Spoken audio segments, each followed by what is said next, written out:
Jesus, isso é para Ele, é para Ele, é para Ele. Glória a Deus. Paz do Senhor, irmãos. Que alegria estar aqui com vocês. Estou muito feliz por estar pela primeira vez nesse país tão abençoado. Eu vim com a minha esposa, nós estamos completando 21 anos de casado. E ela não aguentou vir para o culto porque ela descobriu uma tal de Zara.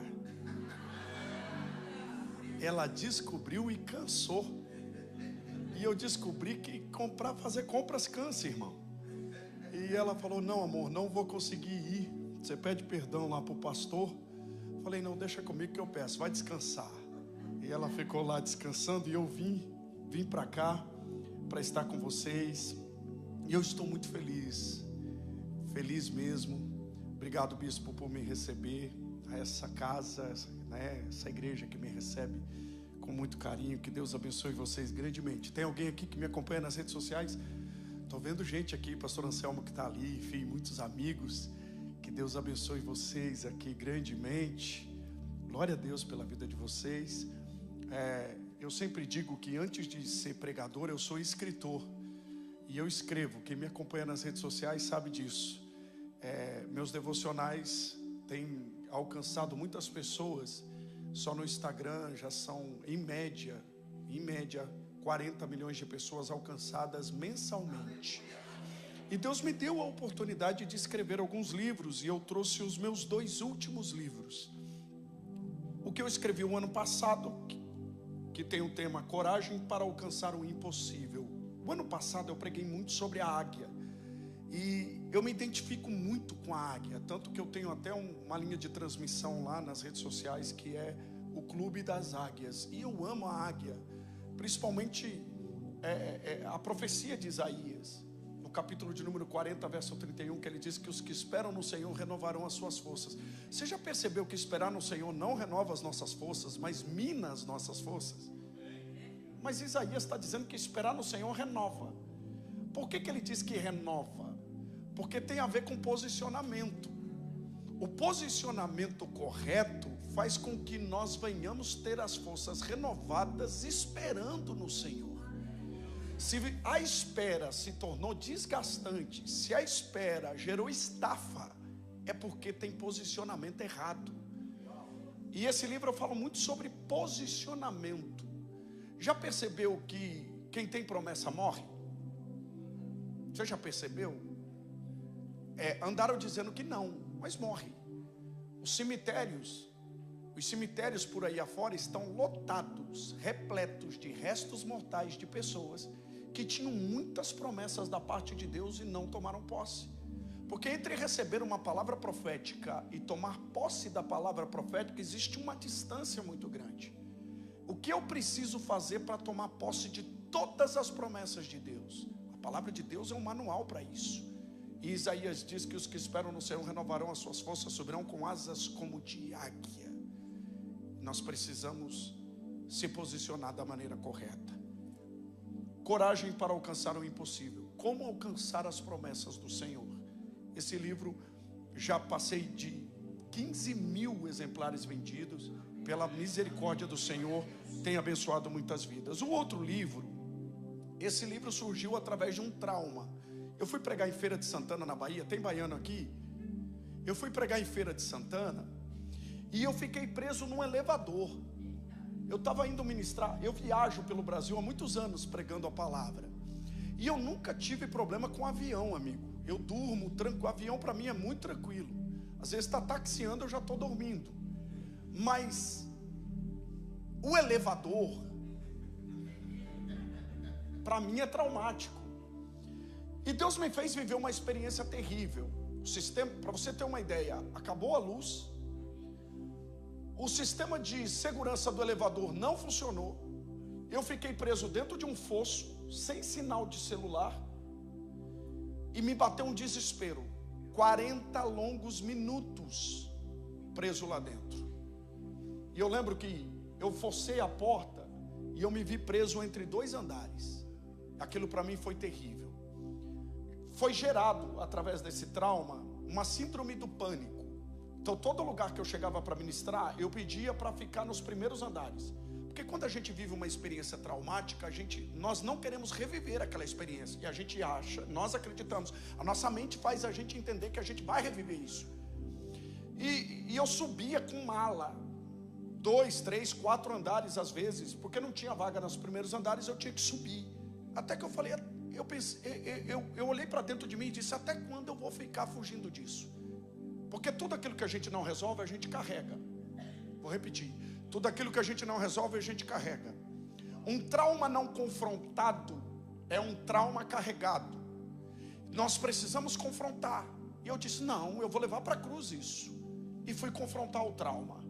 E eu entendi que a igreja brasileira, nossa igreja lá no Brasil, espiritualizou muita coisa que não era espiritual. Até mesmo no que tange as finanças. Exemplo. Às vezes, para resolver o problema financeiro, a gente não precisa de uma oração forte. A gente não precisa subir monte e descer monte. A gente só precisa parar de gastar mais do que ganha. É simples. Você não precisa de uma campanha. Às vezes você não precisa de uma campanha, alguém colocar a mão. Eis que... Não, é só para, irmão, é só você. É emocional. Seu problema não é espiritual. Mas a gente está espiritualizando. E a gente espiritualiza tanta coisa que a gente acredita até em oração forte. Me prova na Bíblia que existe oração forte. Existe na Bíblia oração. Outro dia eu fui pregar numa igreja, um pastor chegou em mim e disse assim, pastor Júlio, o senhor ora para alguns irmãos que fazem fila aí? Falei, irmão, estou aqui, eu oro. Aí fez uma fila, eu comecei a orar, só que minha oração era muito tranquila, eu colocava a mão, Deus abençoe, Deus abençoe. E do outro lado tinha uma missionária orando, e a missionária era performática. Eu percebi que começou a esvaziar a minha fila e encher a fila da missionária. Falei, melhor que eu vou jantar mais cedo. Mas sabe o que eu entendi, amigo? Que oração para muitos tem que ter performance. Oração é oração. Irmão, não girou no manto. Não marchou. É oração igual. Está entendendo? Mas essa pegada espiritual de um pentecostalismo vazio, que muitas vezes a gente nasceu e entendeu que era assim que Deus falava. Mas não é assim. E às vezes o problema não é espiritual, é psicológico. Nós precisamos tratar trauma também de maneira psicológica. Às vezes tem que visitar o psicólogo. Cristão, por favor, vá visitá-lo. Vá sentar, vai, né? Tem coisa que o pastor, você vai sentar com ele, ele vai dizer, filho, procure um profissional da área para te ajudar também. É importante. E eu fiz isso. Fui para terapia, fui me tratar. Só que Deus também me deu um entendimento. Que toda mente é um jardim. E todo jardim tem uma serpente disposta a entrar nela. Eu vou repetir, toda mente é um jardim. E todo jardim tem uma serpente disposta a entrar nela. Você já percebeu que tem gente que tem uma capacidade absurda e não consegue avançar? Tem gente que tem um dom, um chamado, um talento. Você vê, mas ele não consegue enxergar nele o que você está enxergando. Por quê? Porque ele perde para ele mesmo. E nesse trauma surgiu esse livro, Governe a Sua Mente. Supere fortalezas e alinhe seus pensamentos à vontade de Deus. Eu lancei esse livro com a editora Vida, a maior editora cristã do Brasil, e eu lancei na Bienal. Para você ter uma ideia, no dia do lançamento desse livro, tinha um stand de artes místicas bem na frente. E estava lançando lá um livro de Exu, alguma coisa. Eu falei, eita, foi desse jeito que esse livro nasceu, no meio dessa guerra aí. Mas já estou batendo o best-seller, já com ele, pela misericórdia do Senhor. E eu estou muito feliz, porque eu tenho recebido testemunhos, por exemplo, de uma irmã que não dirigia há muitos anos, leu o livro e voltou a dirigir. Então nós temos que entender que se nós vencermos aqui, nós vamos vencer em qualquer lugar. Existem coisas que só estão acontecendo na sua mente, não está acontecendo em lugar nenhum. A sua mente é uma fábrica de mentiras. E você precisa discernir o veneno dessa serpente para você aniquilá-lo. Lembra de Jeremias? Numa crise existencial muito grande, Lamentações 3, o que ele diz? Eu quero, isso fala de intencionalidade. Eu decidi trazer à memória aquilo que me dá, eu decidi, poder da decisão. Então a partir do momento que a gente vencer aqui, nós vamos vencer em qualquer lugar. Eu vou estar lá no final para te atender. Eu tenho certeza que você vai ser grandemente abençoado. No combo, os dois, apenas 35. Os dois no combo, cada um 20, mas no combo 35, você vai ser abençoado. Eu tenho uma palavra de Deus ao seu coração. Atos capítulo de número 19, eu quero falar sobre o poder da decisão. O poder de uma decisão. Eu estou nesse momento de decisões. E eu estava falando para o pastor, com o bispo Rogério, eu estava falando com ele, bispo, eu estou vivendo eu estou no vale das decisões. Multidões, multidões, no vale das decisões. Eu estou nesse vale. E Deus tem ministrado muito ao meu coração sobre como decidir. Você já percebeu que quanto mais você amadurece com Deus, mais difícil fica decidir? O temor de Deus, que era para facilitar a decisão, parece que piora. Porque decidir com temor e com sabedoria não é fácil. E nós vamos aprender sobre isso essa noite, nesse tempo que eu tenho. Eu não quero delongar muito. Atos capítulo de número 19, verso de número 17. Quem está comigo, diga amém.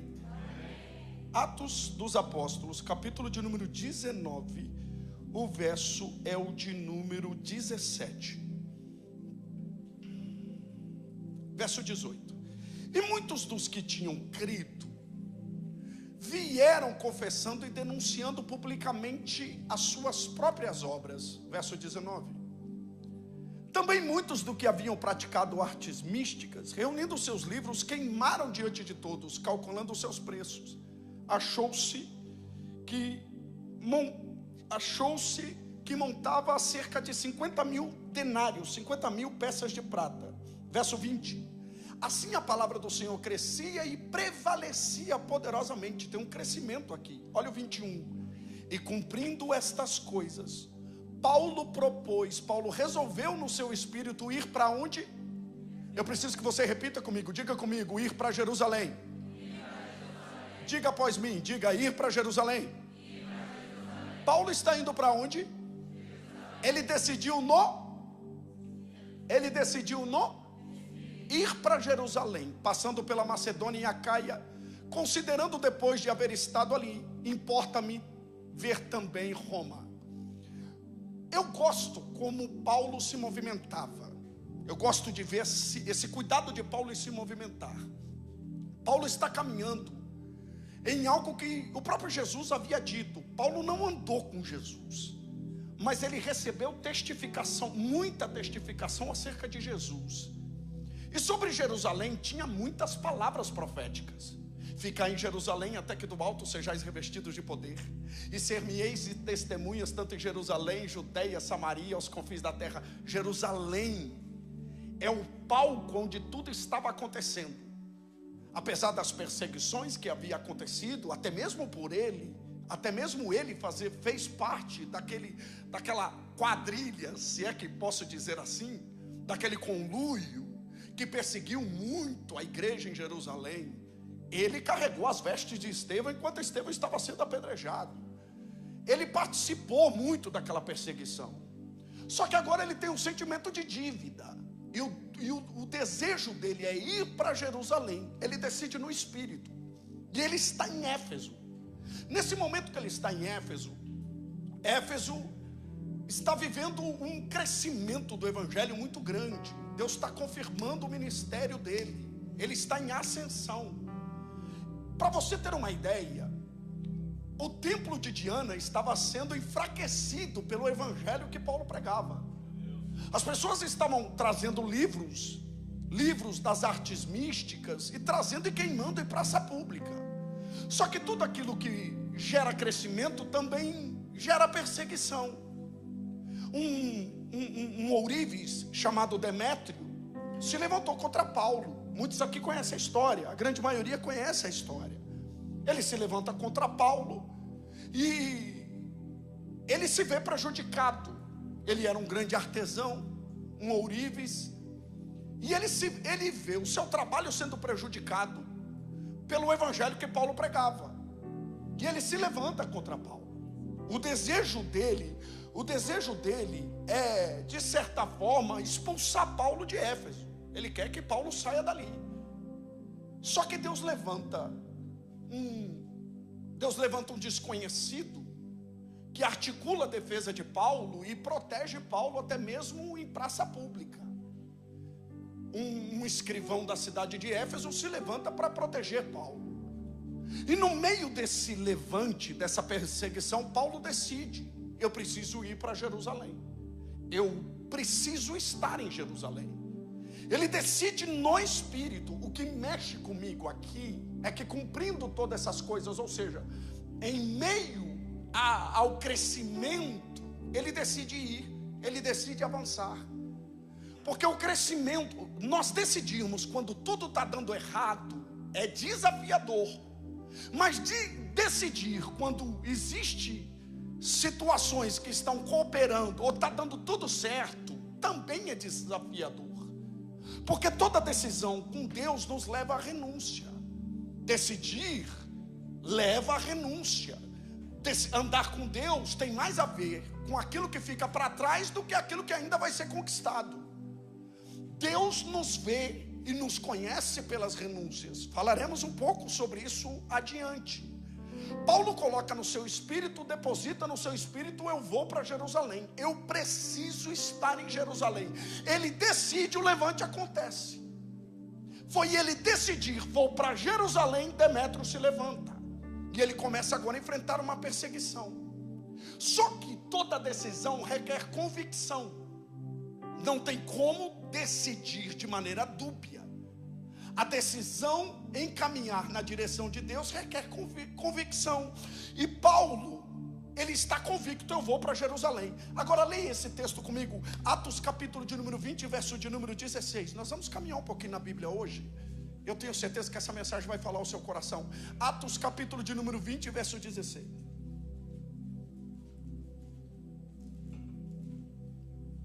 Esse texto é poderoso. Paulo já tinha determinado, o texto nos diz que ele tinha determinado passar adiante de Éfeso. Para não gastar tempo na Ásia, apressava, pois, para estar, se fosse possível, onde? Se fosse possível, onde? No dia de Pentecostes. Olha que interessante. Ele decidiu, mas a decisão para Jerusalém requer pequenas decisões. Porque uma decisão grandiosa também vem acompanhado de decisões pequenas. Pequenas decisões serão tomadas para guardar essa decisão grandiosa que precisa ser tomada. A partir do momento, ou que já foi tomada, a partir do momento que você decide, ou a partir do momento que você tem clareza do destino e clareza desse apontamento de Deus, você precisa agora tomar pequenas decisões que vão guardar essa decisão. Pequenas decisões guardam destinos. Pequenas decisões guardam a principal direção. E olha as pequenas decisões. Ele determinou passar adiante de Éfeso. Eu acabei de falar. Ele venceu, ele teve uma vitória, uma grande vitória em Éfeso. O evangelho cresceu lá. Só que Éfeso não foi só um lugar de vitória de Paulo. Paulo também sabia o nível de distração que tinha em Éfeso. Para você ter uma ideia, o principal porto da época ficava em Éfeso. Éfeso era uma espécie de Dubai desse tempo. Éfeso era uma cidade convidativa, atrativa, sedutora. A noite de Éfeso era sedutora. Éfeso era a capital da distração. Então guarde isso. Todas as vezes que Deus colocar no seu coração, ou Deus te apontar uma direção, primeira batalha que você vai travar vai ser com a distração. O nível de distração vai subir. E não dá para passar em Éfeso. É interessante que ele tem uma decisão grandiosa, mas a pequena decisão fala: a distração precisa ser arrancada. Para que passar em Éfeso? É interessante que ele determinou passar adiante. Ele decidiu não se aportar. Tem uma tradução que diz que ele decidiu não se aportar em Éfeso. Ou seja, eu não posso perder tempo em Éfeso. Eu já venci uma batalha lá. Para que voltar no lugar que eu já venci? Lembra de Sansão, que voltou no leão que ele já tinha vencido? Sansão não perdeu para um leão vivo, ele perdeu para um leão morto. Isso aqui mexe comigo. Para que voltar no lugar que você já venceu? Para que perder tempo com um lugar que Deus já declarou vitória naquele lugar? Para que a gente gosta de ficar? Tem gente que não vive paralisado revivendo derrota. Tem gente que vive paralisado revivendo vitória. E se você ficar revivendo vitória, seu orgulho vai ser alimentado, a sua vaidade vai ser alimentada. Tem gente que vive se alimentando da vitória. Por quê? Porque gera status, gera autoridade. Quando na realidade o desejo de Deus é que a gente avance. Para que ficar perdendo tempo naquilo que não me agrega mais?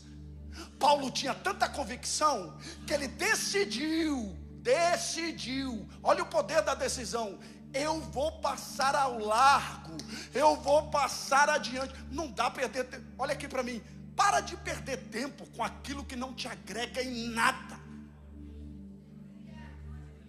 Tem gente que Deus já apontou uma direção para ele, mas está perdendo tempo com picuinha, com mimimi, com conversinha. Tem batalhas que são distrações, guerra. Já reparou que tem gente que não pode ver um grupo da família no WhatsApp? Sangue de Jesus. Se tem um lugar que Deus prova você, é lá.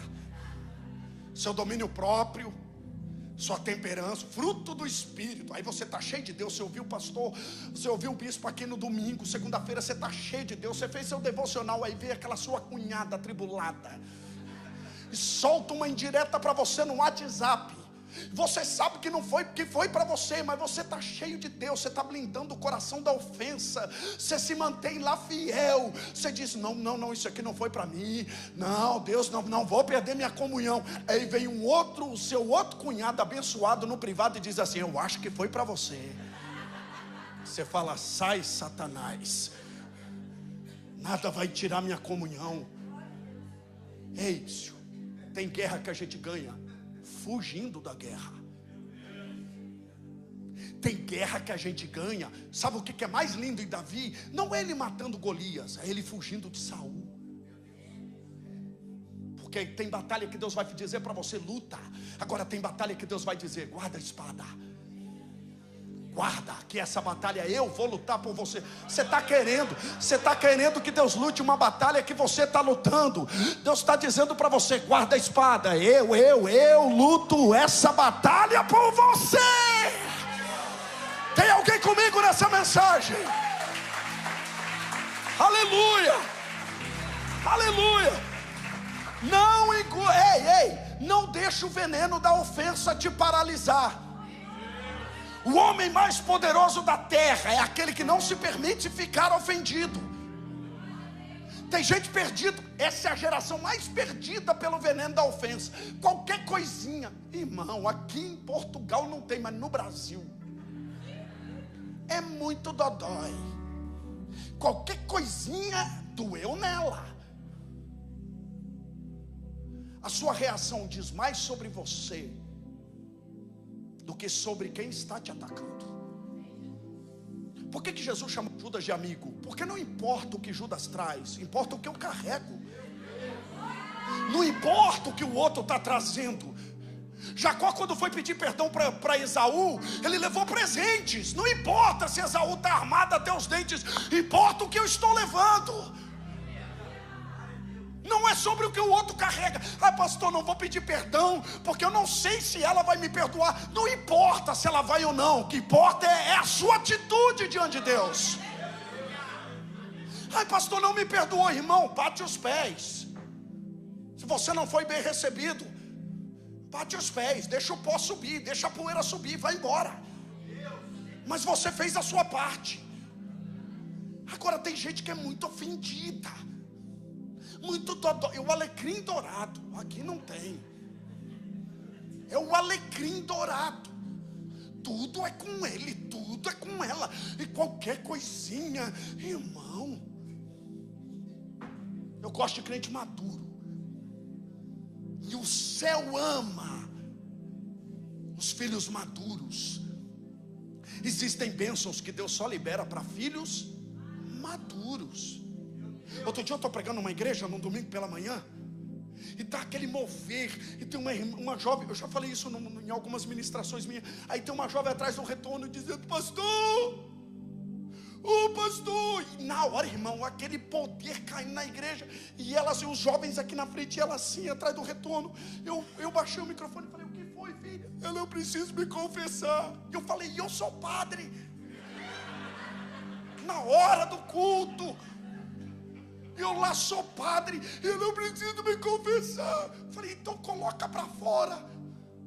Ela falou: pastor, eu só vim hoje na conferência e Deus está falando tanto comigo que eu estou com sentimento de culpa. Falei: então coloca para fora. Na hora da ministração. E ela disse: pastor, eu não participei da conferência porque eu não gostei da camiseta que os jovens escolheram. Deu vontade de pegar uma cinta. Não. E às vezes você vai ver, tem 30 anos de igreja, nasceu num lar cristão, mas não cresce, não amadurece. Irmãos, aqui, eu sei que o senhor não tem problema com isso, mas por aí, às vezes os que dão mais trabalho são os mais...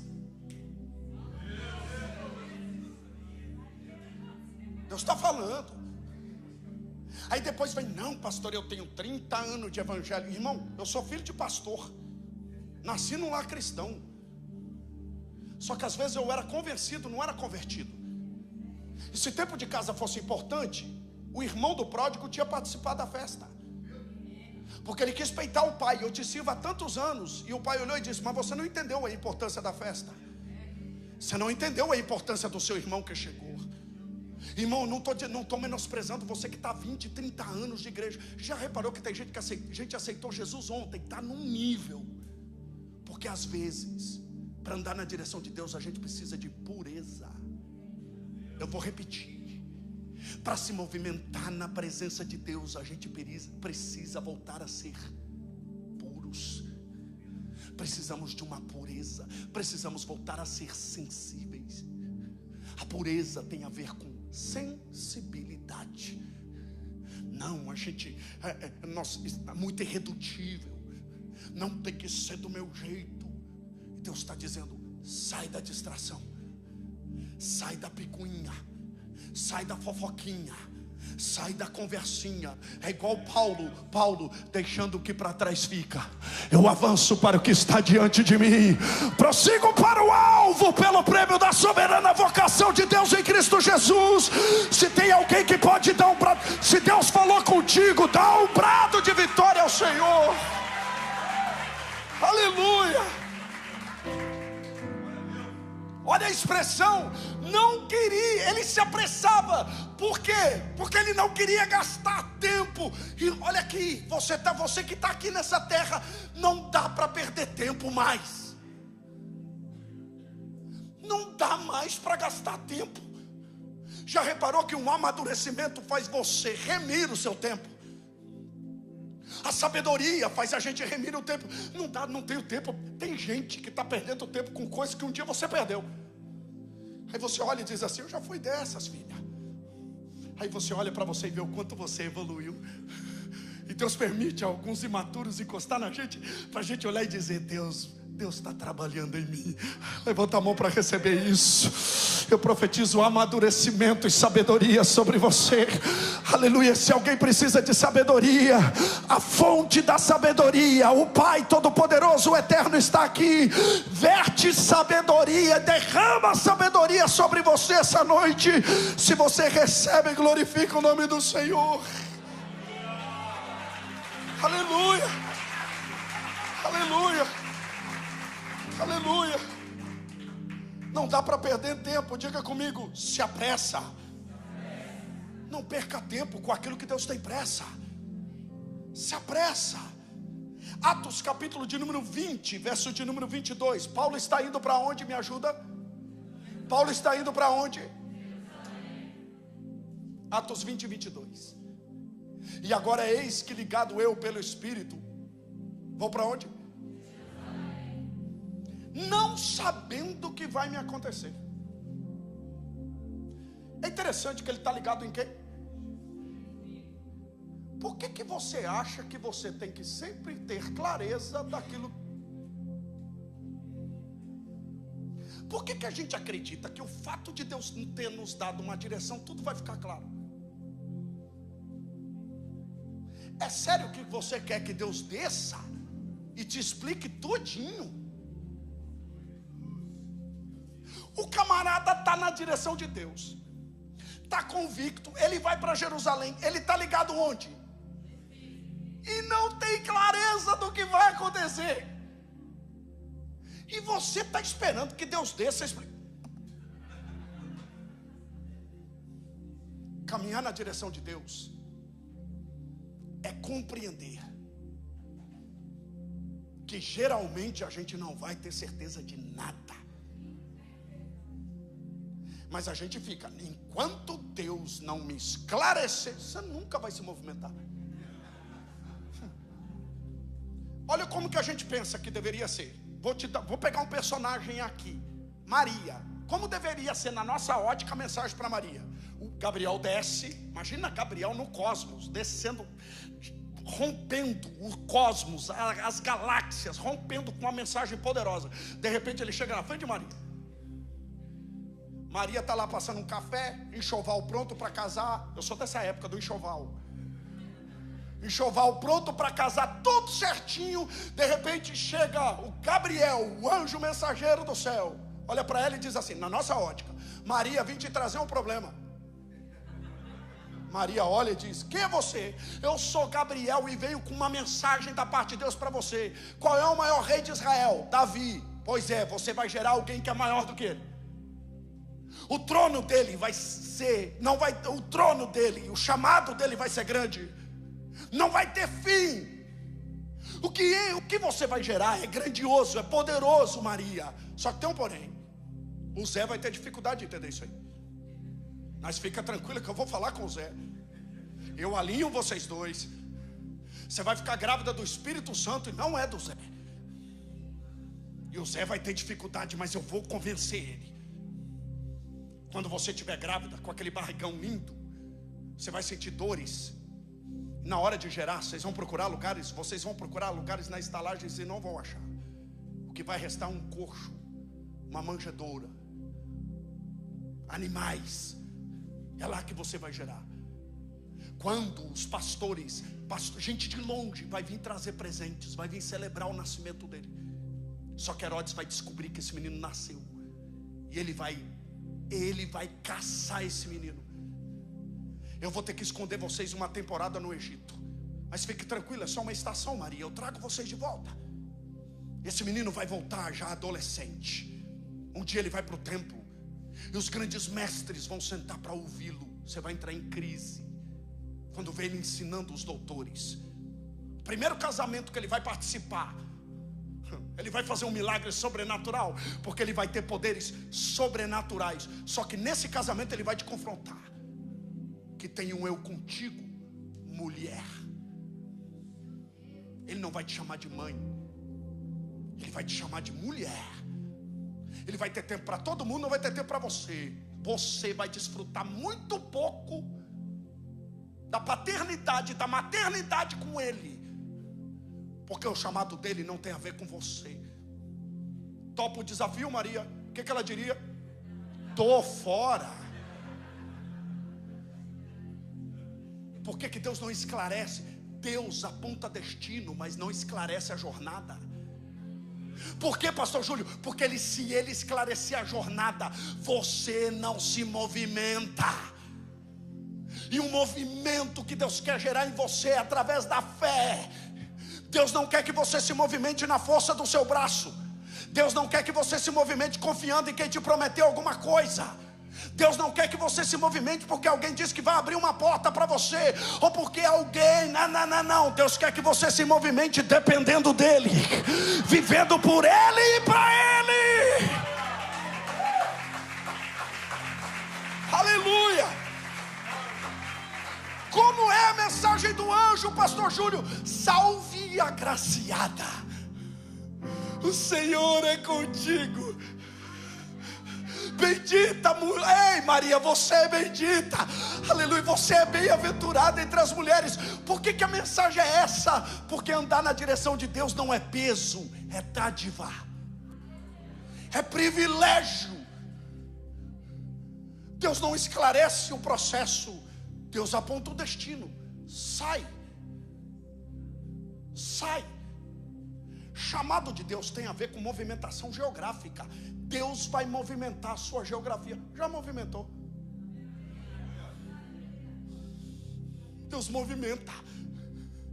Tem gente aqui que está trabalhando em lugar que não quer trabalhar, está exercendo uma função que não quer, está perdida. Bem-vindo ao chamado, bem-vindo à direção de Deus. Deus às vezes vai te esconder em ambientes que você não quer estar. Aceita que dói menos. Você acha que eu vou vir aqui pregar outra coisa? Você quer ouvir outra coisa? Vai ouvir os coach. Porque eu estou falando de direção. A direção de Deus vai apontar você para dentro dos seus maiores desafios. Pastor Júlio, como que eu sei que é de Deus? Quando tem um mar na minha frente, quando tem um Jordão na minha... Deus não vai poupar você dos desafios. Por quê, pastor Júlio? Porque Deus não está nem aí para o seu conforto. Deus está preocupado com o seu crescimento. Ai, eu sinto Deus nessa palavra. Tem para baixar. Tem alguém que pode dar um prato de vitória ao Senhor essa noite? Avança. Pastor Júlio, eu não tenho clareza. Avança. Pastor Júlio, eu estou escondido atrás de uma profissão que eu não quero exercer. Bem-vindo ao clube. Paulo ficou 15 anos costurando tenda. E o que tem a ver tenda com o chamado de Paulo?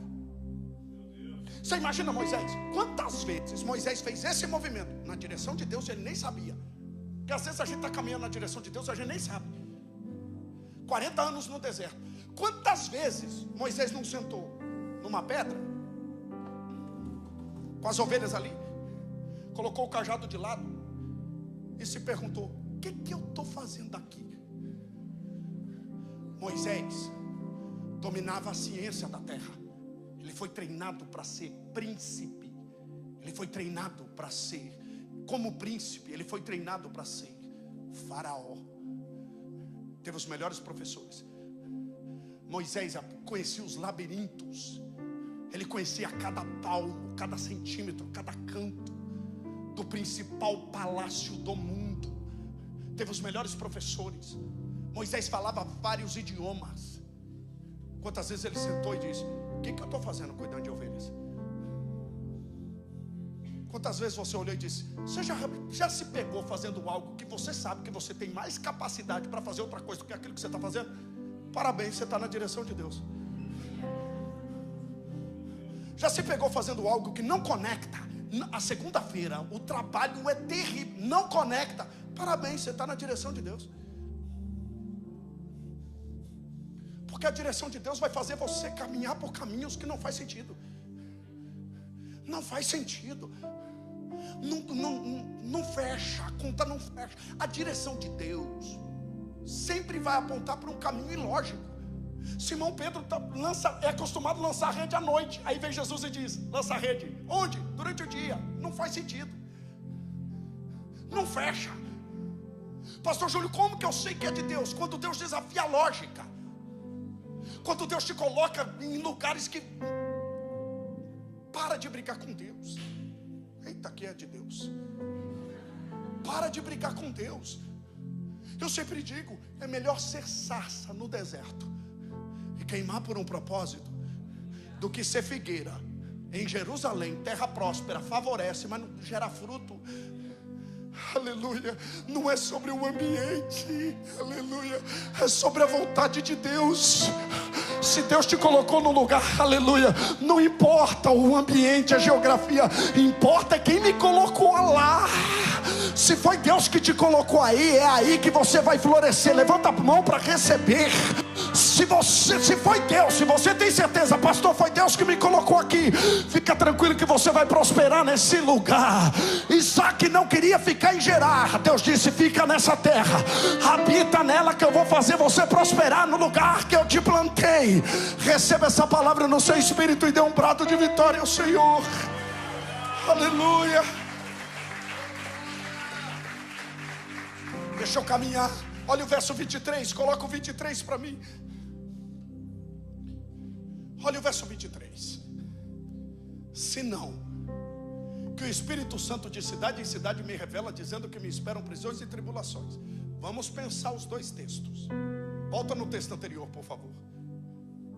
No texto anterior, no 22, ele tem clareza do que vai acontecer, sim ou não? Mas olha o 23. O Espírito Santo me revela. Mas espera aí. No 22 ele não sabe o que vai acontecer. Mas no 23 ele está dizendo que o Espírito revela. O que mudou de um texto para o outro? No 22 ele está dizendo: o Senhor, eu vou para Jerusalém, não sabia, eu não sei o que vai me acontecer. Mas e no 23? Ele diz que o Espírito Santo me revela. O Espírito Santo decidiu revelar por quê? Porque de cidade em cidade fala de movimento. Ou seja, Deus não revela nada para quem está parado. Sabe, parece que ele está dentro de um trem, ou dentro de um ônibus, como diz lá no Brasil. Aqui fala autocarro. Cada cidade que ele vai passando, aleluia, ele vai tendo a certeza: o Espírito Santo está me revelando. Por quê? Porque o Espírito Santo só fala no movimento. Você quer saber o que Deus faz? Você quer que o Espírito Santo te revela? Mas você está parado. Irmão, olha aqui para mim. Se tem alguma área da sua vida que está parada, é porque Cristo não governa essa área. Porque toda área que Cristo governa tem movimento. Isso é princípio do Gênesis. A Bíblia diz lá no Gênesis que o Espírito do Senhor pairava sobre a face. Pairar no hebraico fala de movimenta. Eu tenho uma vendedora de carro. Ela já vendeu 2 carros para mim. E sempre que eu troco de carro, eu vou lá com ela. Fui 2 vezes. E ela se autodenominou minha vendedora de carro oficial. Aí ela fica me enchendo meu celular de: pastor, tem um carro aqui, manda foto, é aquele negócio todo. Aí foi no começo do ano agora, ela entrou em contato e falou: pastor Júlio, eu estou aqui na Ford, eu não estou mais na Honda, eu estou na Ford, vem fazer um test drive.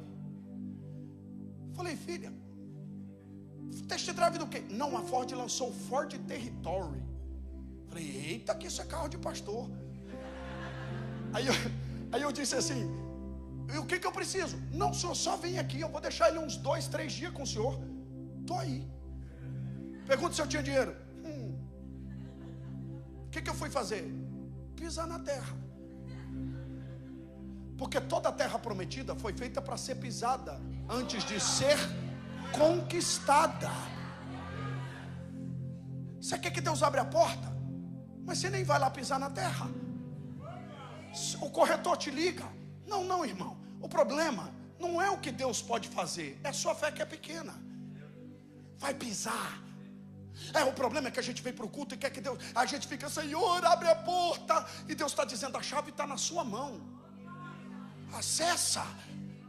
Às vezes a gente está brigando com Deus. O problema é que o nosso problema é bastardia. Como assim, pastor Júlio? Nós se sentimos mais filho bastardo do que filhos. Porque o filho bastardo, ele fica pedindo. Mas o filho que é filho, ele não fica pedindo. Aleluia. Já é tudo dele. Filho que é filho, ele acessa. Se é teu, toma posse. Se é teu, avança. Já é nosso. Já é nosso. O que você está dizendo, pastor? Vai pisar na terra. Pastor Júlio, você comprou o carro? Não comprei. Mas eu deixei uma proposta lá. E falei: se Deus quer fazer, Ele vai fazer. Eu deixei uma proposta lá. Falei: se não mexer com banco e não envolver banco, conta comigo. Me chama. Eu trago fizeram uma avaliação no meu carro. O que eu fui fazer? Pisar na terra. Irmãos, olha aqui. Quantas coisas Deus tem feito por você e através de você. Gera movimento. Olha aqui, tem movimento que o Espírito vai fazer, mas tem movimento que o Espírito Santo vai esperar você fazer. Tem movimento que ele vai impulsionar você a fazer. Faça. O Espírito Santo não é os arrepios que a gente sente num ambiente desse. Às vezes é só sua emoção aflorada. O Espírito Santo não é os arrepios que a gente entende, que a gente sente. É o entendimento que é gerado em nós. Mais importante do que a mensagem é a resposta que você dá para a mensagem. Mais importante do que eu ouvir uma mensagem é entender. O problema é que a gente quer sentir. Se a gente está num ambiente como esse, a gente fica assim: não senti nada, não sei, o Espírito Santo não estava aqui. A palavra mais poderosa é aquela que você sai da porta para fora dizendo: eu preciso mudar algumas coisas na minha vida, eu preciso avançar, eu preciso tomar posse do que é meu, eu preciso viver uma vida diferente. Deus vai fazer você crescer nos próximos meses o que você não cresceu nos últimos 10 anos. Eu vou profetizar de novo: Deus vai fazer você crescer nos próximos meses o que você não cresceu nos últimos 10 anos. Vem entendimento da parte de Deus sobre a sua vida. Se você crê, toma posse, faz alguma coisa aí. Aleluia. Se movimenta, pisa na terra, irmão. Faça como Caleb, a terra é nossa. Vai acessar, vai tocar, vai sentir, vai absorver a frequência, vai caminhar e dizer: isso aqui é meu, Deus me deu. Talvez Deus não dê Portugal para você, mas Deus te deu você, aleluia, Deus deu você para Portugal. Talvez Deus não entregue a chave dessa cidade na sua mão, mas Deus com certeza, aleluia, deu você como chave, um portal dele nessa terra, e ele vai te usar como nunca. E não tem a ver só com você, tem a ver com seus filhos, tem a ver com seus netos, tem a ver com gerações. Aleluia, essa terra é portal para a Europa, e Deus está dizendo que essa terra vai ser usada como um portal de avivamento para o que Ele vai fazer nos próximos dias. Eu me uno aos profetas que têm pisado nessa terra e profetizado. Eu me uno a você que é profeta nessa terra. Vem um avivamento da parte de Deus sobre a Europa. O Islã não vai avançar. Ai, eu sinto Deus. O ateísmo não vai avançar. A apostasia vai acabar. Deus vai queimar você, os seus filhos, os seus netos. Avança, Uragachai. Aleluia. Aleluia. O que muda, pastor Júlio? O Espírito Santo revela de cidade em cidade. Se movimenta.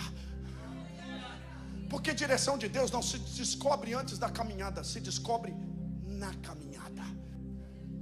Porque Jesus é o caminho. Caminhando com Ele. Cada passo que eu dou com Deus é uma certeza do propósito. O problema é que a gente quer entender propósito mandando pergunta para o guru da internet. Qual é o meu propósito? Aí a gente lota a caixinha de pergunta do guru da internet querendo entender o propósito. Só revela propósito o dono do propósito. Crente que caminha com Deus, tem joelho no chão e rosto no pó, ele tem exatamente a certeza daquilo que Deus vai fazer. Irmãos, eu estou com uma expectativa que os próximos 10 anos vai ser os 10 anos mais poderosos da minha vida. Tem alguém com essa expectativa aqui? A gente anda por fé. Os próximos 10 anos serão os melhores anos da sua vida. É a esperança que nos motiva. Aleluia, é o ramo de oliveira no bico da pomba, trazendo esperança para Noé e dizendo: tem vida lá fora. Tem vida lá fora. Há esperança para você. Aleluia. Aleluia. Aleluia. Aleluia. Deixa eu caminhar, que minha hora já está passando.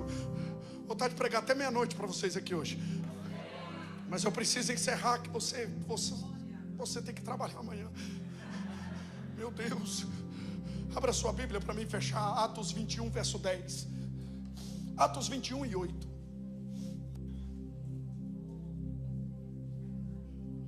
Para mim fechar a mensagem. Atos 21 e 8.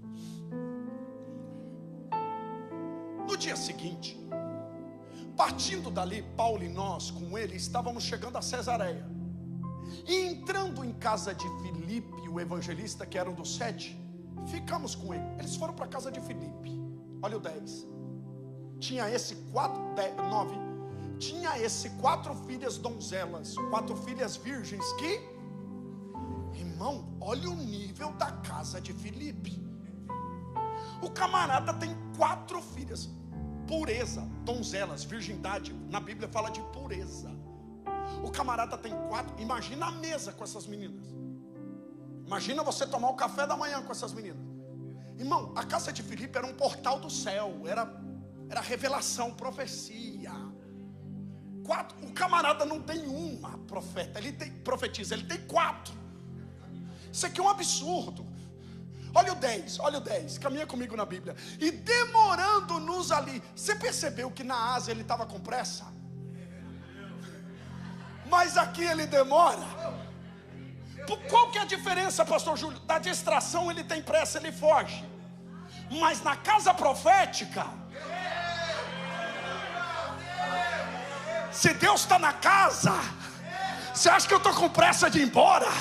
Eu tenho dificuldade com crente que fica, que hora que acaba culto, e culto acaba, irmão, vai acabar a reunião, culto. Tem crente que vai embora cultuando, vai acordar pela manhã cultuando. A vida dele é um culto de adoração ao Senhor. Aleluia. O salmista, quando dormia assim: em paz me deitarei e dormirei, porque só tu, Senhor, me fazes habitar em segurança. Acordava pela manhã, acordava assim: eu me deitei, dormi, acordei, porque o Senhor me sustentou. Era dormindo, adorando, acordava, cultuando. A vida de um adorador é prestar culto a Deus o tempo todo. Para que ter pressa se Deus está num lugar? Irmão, se Deus está na casa, se você sente, sabe aquela mesa que você vê que... Irmão, cancela compromisso. Prioridade. Sabe aquela mesa poderosa que a gente... Eu sei que você já participou de mesas poderosas. Senta, desliga o celular, deixa fluir. E demorando-nos ali. Quem quer ir embora de uma casa que tem 4 meninas profetizando? Olha só o texto. Chegou da Judeia, a casa já tem profeta e está descendo o profeta. Isso aqui é violento demais, irmão. Já tem 4 meninas profetizando. Olha o texto. Chegou da Judeia um profeta por nome. O que muda aqui, pastor Júlio? É que casa profética atrai profeta. Por que os profetas do Brasil têm pisado aqui? Porque essa é uma casa profética. E casa profética atrai profetas. Eu profetizo que a sua casa vai atrair os profetas de Deus. Eu profetizo que Deus vai usar os seus filhos, Deus vai usar os seus pais, Deus vai usar os seus amigos, quem mora com você, Deus vai usar eles como profetas na sua mesa. Aleluia. Aleluia. Se é para Ele, faz com força.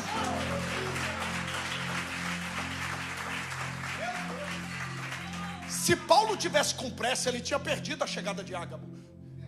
Mas ele está tão tranquilo, ele está de boa. Deus está aqui, irmão. Deus está profetizando. Aí chega mais um profeta. Eita, será que já estava bom? E Ágabo era violento. Olha como Ágabo profetizava. Não era esses profetas mequetrefe que você vê por aí. Que tem uns aí que só o sangue. Não, irmão, pelo amor de Deus. Vamos, o verso 11. E vindo ter conosco, olha Paulo, olha Ágabo. E vindo ter conosco, tomou a cinta de Paulo. Cinto na Bíblia fala de autoridade. Lembra de Pedro quando estava preso lá em Atos 12, que o anjo aparece na prisão e fala para Pedro: cinge-te.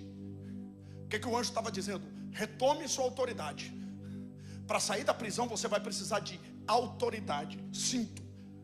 Olha o que ele está dizendo. Ele toma o cinto de Paulo e, ligando os seus próprios pés, ele está dizendo: vão roubar, vão arrancar sua autoridade. E ligando os seus próprios pés e mãos, disse: isto diz o Espírito Santo: assim ligarão os judeus em Jerusalém o varão de quem é esta cinta, e o entregarão nas mãos dos gentios. Mas Deus já não tinha dito isso para Paulo? Deus havia dito que Paulo iria para um lugar que esperava o quê? Prisões e... Você já reparou que quando é de Deus, o profeta é diferente, o ambiente é diferente, mas a palavra é a... Deus não é Deus de confusão. Sai dessa salada profética. Porque salada profética não é profética, é salada patética. E tem muito por aí que todo, sabe, toda temporada está apontando para uma direção. Irmão, Deus não é Deus de confusão. Se é Deus, sabe o que está acontecendo? Paulo já sabe. Ágabo está vindo confirmar aquilo que Deus já falou. Vão tirar o cinto e vão amarrar. Olha o que Paulo vai sofrer. Passa para mim o verso 12. E ouvindo nós isto, rogamo-lhes, tanto nós como os que eram daquele lugar, que não subisse a Jerusalém. Quando a direção é de Deus, os de perto vão ter dificuldade de entender a direção que você tomou. Pastor Júlio, como que eu sei que é de Deus? Quando você é bombardeado pelo seu círculo de intimidade. Seu pai vai te chamar de louco. Eu prego para gente aqui que já viveu isso e vive até hoje. Sua mãe vai te chamar de doida. Vai largar tudo. Você está maluca. Irmãos, Deus vai permitir que gente de perto questione a direção que você está tomando. Deus vai permitir. E outra, os de perto, olha aqui, como os que eram daquele lugar, gente que está no mesmo ambiente. É por isso que você precisa ter discernimento. Discernir é difícil, porque a gente acha que porque é de Deus, todo. Você abre o salão de beleza, vou dar um exemplo. Vai lá, irmã, Deus te usa para abrir um salão, tá, coisa mais linda. A recepção, não, coisa linda. Aí você pega no dia da inauguração, você pede para a sua web designer fazer aquela arte de inauguração. Primeiro lugar que você manda é no grupo da família, achando que os familiares vão vir.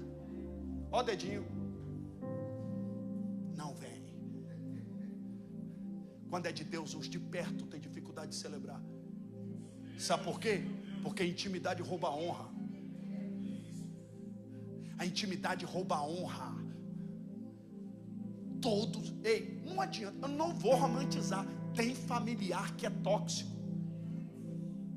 Não venha com, não vou romantizar. Não vou romantizar. Tem parente atribulado. Todos os homens de Deus, a grande maioria enfrentou problema onde? A família. Jefté, porque era filho de uma prostituta, foi arrancado, expulso de casa. José, Davi e tantos outros. O que Eliabe disse? Volta para as ovelhas. Eles têm dificuldade de ver você crescer. Os de longe te celebram, mas os de perto, você é só. Os de longe te chamam de doutor, mas os de casa vão te chamar de doutor. Os de perto te chamar de pastor, reconhecer. Eu tinha dificuldade de entender isso. Quantos natais eu participei, tendo pregado no Brasil e orado em vários lugares. Chegava no Natal, pedia para outros orarem na hora da ceia. Aquilo me doía. Eu era tratado, aí eu falava assim, não, é aqui onde eu subo na cruz. Cristo me crucifica aqui. Aí a gente fica assim, não, vá para o lugar que você é celebrado. Não, às vezes Deus vai permitir que você fique num lugar que você não é celebrado. Você vai tentar sair. Não, aí a gente fica ouvindo essas frases. Irmão, eu escrevo frase, mas às vezes fica ouvindo umas coisas que não rola com Deus. Vá para o lugar que você é celebrado. A gente é doidinho para estar no lugar que é celebrado. E Deus fala, não, é no lugar da humilhação que eu te trato, que eu trato o seu ego, que eu trato o seu orgulho. Deus usa as perseguições, as afrontas, para demonstrar a nossa humanidade. Por quê? Porque a faculdade da perseguição, ela é necessária, ela nos amadurece. Só que eu tenho uma palavra de Deus para você. Se os de perto tiver dificuldade de celebrar, fica onde Deus te colocou, que Deus vai trazer gente de longe. Tem gente que vai atravessar a cidade para celebrar com você.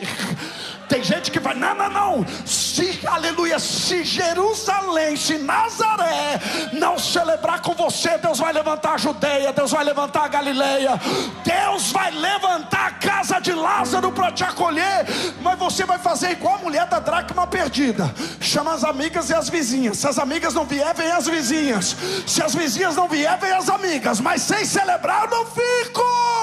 Quem pode glorificar o Senhor?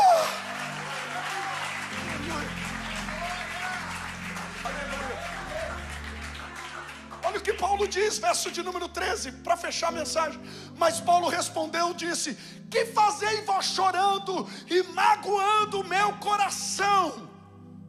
Onde ele está sendo atacado? Quando Deus te dá uma direção, seu coração vai ser atacado. É no campo das suas emoções que você vai ser bombardeado. Seu emocional na direção de Deus vai ficar tudo desalinhado. Por quê? Porque o vento de Deus sopra para colocar tudo no lugar. Lembra a arca? O dilúvio cessou com o vento de Deus. Deus vai soprar o vento para alinhar suas emoções. Aí você vai ficar doido. Mas Paulo, ele está dizendo: vocês estão tentando magoar o meu coração. A convicção é gerada na mente, mas a ação da convicção é gerada nas emoções. Ele está dando uma resposta. Não adianta atacar o meu coração. Sabe o que Paulo está dizendo? A decisão está tomada. Quando você toma uma direção, você vai para um lugar chamado pertencimento. E é nesse lugar que as coisas de Deus acontecem. E a nossa dificuldade é de se sentir pertencente. Eu vou te dar 3 inimigos da perfeição, e eu prometo que eu encerro a mensagem. 3 inimigos do pertencimento. Primeiro inimigo do pertencimento, ele está falando de coração. Primeiro inimigo do pertencimento: coração dividido. Você não é abençoado se o seu coração está dividido. Quer um exemplo? Está morando em Portugal, mas não ama Portugal. Você nunca vai ser abençoado aqui. Agora você vai apanhar. Você não é abençoado num lugar que você não ama. Você não é abençoado num lugar que você não está por inteiro. Pessoas pela metade nunca vão tomar decisões inteiras. Tem gente, sabe, congrega aqui, mas o coração está lá. Vai ser abençoado aqui. Congrega, sabe, está debaixo da sua liderança, mas o coração está dividido. E o coração dele está com outro líder. Não vai ser liderado por você. Gente dividida num ambiente não prospera. Você não prospera num ambiente da divisão. Fisicamente está num lugar, mas o coração não pertence. Sabe por que a mulher de Ló se dividiu? Eita! A ordem de Deus foi: fuja, vá para as campinas. O que ela fez? Ela corre, mas os olhos dela olham. Por que os olhos dela olharam para o lugar que Deus estava destruindo? Porque o coração ficou. Quer saber o seu coração? Perceba onde estão os seus olhos. Quer um exemplo? Tem 10 anos que o relacionamento dela deu errado, mas já criou uns 10 perfis fake nas redes sociais para ficar stalkeando o camarada. Eita, fala Deus. Dependente emocional. Dependente emocional. Gente dependente emocional nunca se sente pertencente a lugar nenhum, porque o coração dele está apegado a coisas. E o problema é você deixar o coração no lugar que Deus está destruindo, ou num ciclo que Deus já fechou. Aí fica dividida. Vai prosperar? Aí vem para a igreja: eu quero viver algo novo. E Deus está dizendo: nunca. Um coração dividido, stalkeando a vida do camarada. Viver, tomar posse do novo tem a ver com pertencimento. Quando Deus te leva para algo novo, Deus está dizendo assim: as coisas velhas já se passaram, deixando o que para trás fica. Irmão, às vezes Deus vai pegar seu coração e vai levar, mas às vezes Deus vai dizer: pega seu coração e leva. Essa é a que mais dói. Porque quando Deus leva seu coração, é quando Deus te desconecta. Você nem percebeu. Deus, sabe aquela pessoa que era íntimo, se tornou estranho? O que Deus fez? Você nem percebeu. De repente você está na frente da pessoa procurando assunto. Quem nunca? Quando você está na frente de uma pessoa procurando assunto, alguém que era íntimo, que você virava a noite conversando, que sentava, o diálogo fluía, de repente está na sua frente, você não conecta mais. O que Deus fez? Você nem percebeu. Não faz parte do seu destino. Porque antes de Deus te conectar, Ele te desconecta. Mas tem desconexão que Deus fala: você gera.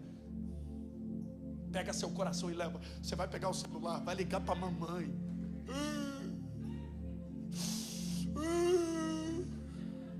Você vai visitar o Brasil, você vai voltar doente. Você vai passar 20, 30 dias ruim. Tenta voltar para ver se você consegue. Já reparou que passa 10, 15 dias, 20 dias, de repente você fala: não volto mais. Não tem como, aquilo não me pertence mais. Por quê? Porque você está aqui, porque Deus te colocou. E quando Deus te coloca num lugar, no novo dele, as coisas velhas não fazem mais sentido. Não tente voltar para aquilo que Deus já rompeu. Seu coração vai tentar voltar. Pega seu coração e leva. Dói, eu sei que dói. Levar o coração dói. Brigar com o coração, guerrear com o coração dói. Mas o convicto, ele não é dominado pelas emoções, ele domina as emoções. Olha o que Paulo diz: eu estou pronto. Pode atacar meu coração, pode querer. Não, eu não recuo. Aleluia, aleluia. Isso mexe comigo. Gente com o coração dividido não prospera. Se Deus te colocou aqui, ame. E amor é escolha, não é sentimento. Escolha amar esse lugar. Ame cada pessoa, desfruta. Talvez você não ama mais porque você perdeu a visão do turista. Quando você pisou aqui primeira vez, você amou. Volta esse amor. Vai desfrutar. Por que, pastor Júlio, eu não consigo? Porque a rotina está acabando com você. Porque o dia a dia não torne comum aquilo que é extraordinário de Deus para a sua vida. Aí Deus está falando, tem resposta de Deus essa noite aqui. Não torne comum aquilo que é o melhor de Deus para você. Receba isso no seu espírito. Segundo inimigo do pertencimento, coração fechado. Você não prospera no lugar que o seu coração fechou. Me perdoe, bispo, o senhor não lidera alguém que fechou o coração para o senhor. Às vezes você tem que sentar e falar assim: filho, vai ser feliz. Talvez eu estou atrapalhando sua vida. Vai. Está com o coração fechado. Salomão diz que um coração fechado é mais difícil de conquistar do que uma cidade. Você conquista Lisboa, mas não conquista alguém que fechou o coração para você. Você não lidera alguém que lhe fechou o coração. Você não pastoreia. Por quê? Porque gente que fecha o coração não se sente pertencente. Se você fechou o coração para Portugal, irmão, não vai mais. Pastor Júlio, o que eu devo fazer? Abra o coração. Peça para o Espírito Santo: Senhor, me ajude a abrir o coração. Eu sei o que o Senhor tem para mim. Abra o coração. O coração precisa estar aberto. A principal profecia de Malaquias, que viria o espírito de Elias e converteria o coração dos pais aos filhos e dos filhos aos pais, fala de acesso. A gente ministrando um no coração do outro. São pais ministrando no coração de filhos. Acesso, coração aberto. Abra o coração. Se você não abrir o coração, não tem pregador que pregue para alguém que está com o coração fechado. Eu estou um dia pregando, aí eu estou um dia num culto, tem um pregador pregando, e eu tinha acabado de sair do IBADEP, feito o IBADEP, estava fazendo já a faculdade de teologia, me achava o AW12 da igreja. Eu era o teólogo da igreja. Aí eu saio do culto e falo: meu Deus, pastor, pai, me traz um pregador desse. Uma igreja tão grande dessa, um pregador desse. Minha irmã entra no carro e diz assim: meu Deus, tudo que eu precisava ouvir da parte de Deus hoje eu ouvi. O Espírito Santo falou para mim: o problema não era o pregador, era você, que não abre o coração quando eu estou falando. Profetiza seu coração aberto em nome de Jesus. Terceiro inimigo do pertencimento para mim, fechar de fato. Coração que questiona. Tem gente que Deus dá uma direção, ele fica questionando. Mas não é um questionamento de aprender, é um questionamento que fica, sabe, colocando objeção em tudo. Se Deus para de, Senhor, me traga a resposta. Para de colocar Deus na parede. Para de querer colocar Deus na parede e querer ensinar a gente que acha: Senhor, senta aqui que eu vou mostrar para o Senhor que é melhor para mim. Não vai rolar. Vai rolar. Para de querer ensinar Deus. Senhor, por quê? Não vai rolar. Oh, Senhor, por que eu estou passando? Não vai te explicar. O que Ele faz agora você entende só depois. Então aceita que dói menos. Toda honra e toda glória seja dada a Deus. Aleluia. Aleluia. Aleluia. Convicção: eu estou pronto não só a ser ligado, mas ainda a morrer em Jerusalém. Eu estou disposto, eu estou fechado com Deus até o fim. Paulo está dizendo: se der certo, é Deus. Se não der certo, é Deus. Eu estou disposto. Olha a resposta, verso 14. Aleluia. Como não podíamos convencê-lo, nos aquietamos e dizemos: